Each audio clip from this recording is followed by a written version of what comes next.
இனிமே கண்ணை மூடிட்டு கடலை எண்ணெய் வாங்கலாம். ஏன்னா மந்த்ரா கடலை எண்ணெய் இதயத்தின் தயாரிப்பு. வறுக்க பொரிக்க ஏன் எல்லா சமையலுக்கும் மந்த்ரா தான். மந்த்ரா கடலை எண்ணெய், அபார ருசி, ஆரோக்கியமான உடல் நலம். வங்கி கணக்கு வைத்திருக்கும் ஒவ்வொரு வாடிக்கையாளரும் ஒரு குறிப்பிட்ட தொகையை தங்களது கணக்கில் பராமரிக்க வேண்டும் என்பது விதியாகும். ஒருவேளை இந்த தொகை குறைந்தால் வங்கிகள் தானாகவே அபராத தொகையை வாடிக்கையாளரின் கணக்கில் இருந்து எடுத்துக் கொள்கின்றன. பல நேரங்களில் வங்கி கணக்கில் பணம் இல்லாத போதும் இந்த அபராதம் விதிக்கப்படுகிறது. இதனால் வாடிக்கையாளரின் இருப்பு மைனஸுக்கு சென்று விடுகிறது.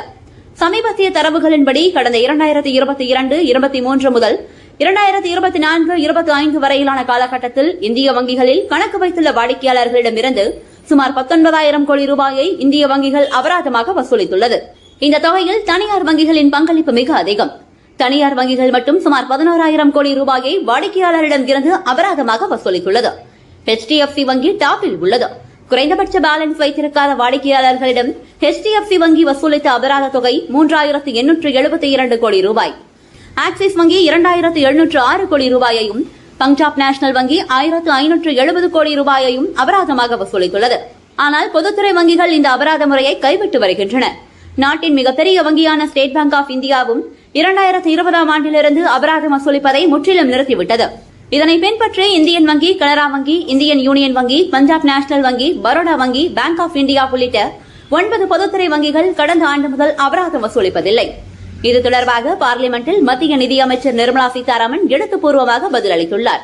வங்கிகளின் ஒட்டுமொத்த வருமானத்தில் இந்த அபராதம் வெறும் 0.2% மட்டுமே. இது லாபத்திற்காக வசூலிக்கப்படும் பணம் அல்ல. வங்கி சேவைகளை வழங்குவதற்காக ஏற்படும் செலவை ஈடுகட்டவே இந்த அபராதம் விதிக்கப்படுகிறது என அவர் கூறினார். ஜன்தன் யோஜனா திட்டம் மற்றும் பிற அடிப்படை சேமிப்பு கணக்குகளை வைத்திருக்கும் சுமார் 72 கோடி பேருக்கு எந்த அபராதமும் விதிக்கப்படுவதில்லை என்றும் அவர் கூறினார். வாடிக்கையாளர்களிடம் இருந்து அபராத தொகை வசூலிப்பது தொடர்பாக இந்திய ரிசர்வ் வங்கி சில கட்டுப்பாடுகளை விதித்துள்ளது. வாடிக்கையாளர்களின் வங்கிக் கணக்கில் குறைந்தபட்ச இருப்பு தொகை இல்லை என்பதற்காக கணக்கின் இருப்பை மைனஸ் நிலைக்கு கொண்டு செல்லக்கூடாது. அபராதம் வசூலிக்கப்படுவதற்கு முன் வாடிக்கையாளர்களுக்கு முறையாக தகவல் தெரிவிக்க வேண்டும் என வங்கிகளுக்கு ரிசர்வ் வங்கி உத்தரவிட்டுள்ளது.